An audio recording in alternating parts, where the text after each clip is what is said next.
Hi everyone. So my project was on the investigation of 6-gingerol effects on cell proliferation and migration in LPS-stimulated and unstimulated PC3 prostate cancer cells.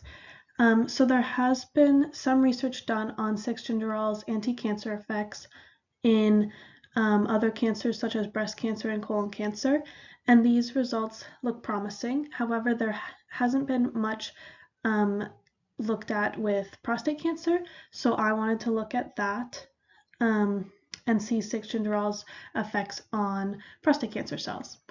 As well, I also used lipopolysaccharides, or LPS, as immunostimulants to induce the cancer cell growth and migration of the PC3 cells. And I hypothesized that 6-gingerol would inhibit cellular proliferation and migration of the LPS-stimulated and unstimulated PC3 cells. So first, 6-gingerol was extracted from dry ginger powder, and it was identified by UPLC.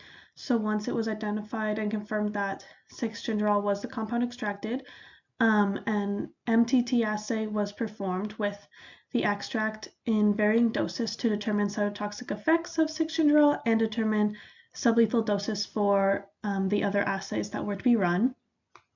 So the other assays were a clonogenic assay to determine the anti-proliferative effects of 6-gingerol in the LPS-stimulated and unstimulated cells, and then to determine the anti-migratory effects of 6-gingerol, a scratch assay and a Boydent chamber assay were performed to determine horizontal the effects on horizontal cell migration and the effects on vertical cell migration. So it was found generally that in the unstimulated cells, an increase in 6-gingerol concentration led to a decrease in cell viability compared to the untreated vehicle control cells. In the LPS-stimulated cells, this result matched at a higher level at around 50 mg per ml of 6-gingerol. However, at a lower dose, the cell viability stayed similar to the untreated control, which could suggest that LPS has a type of protective effect against 6-gingerol at lower concentrations. So for the anti-proliferative effects of 6-gingerol in the stimulated and unstimulated cells, there was a significant decrease in the number of colonies formed in the unstimulated cells compared to the untreated vehicle control.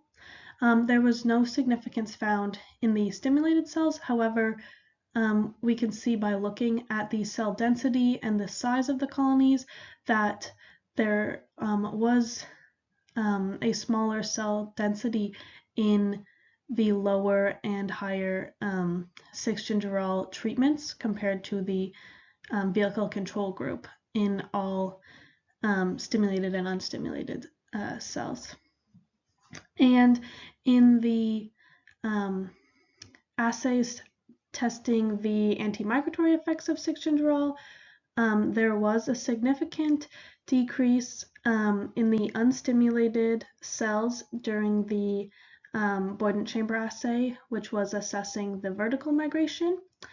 And this was at as little as 40 mg per ml of 6-gingerol. There was a significant decrease in the number of migrated cells. And then in the horizontal migration assay assessed through the scratch assay, there was a significant decrease in migrated cells in the stimulated cells at a concentration of 70 mg per ml of 6-gingerol and after 24 hours, and then after 48 hours there was a significant decrease in migrated cells that were given a 6-gingerol concentration of 40 mg per ml. So these results show that the hypothesis was correct, that 6-gingerol did decrease prostate cancer cell proliferation and migration by decreasing cellular growth and vertical and horizontal cell migration. So in the future, 6-gingerol could be used with other treatments to fight against prostate cancer cells in animal or human patients.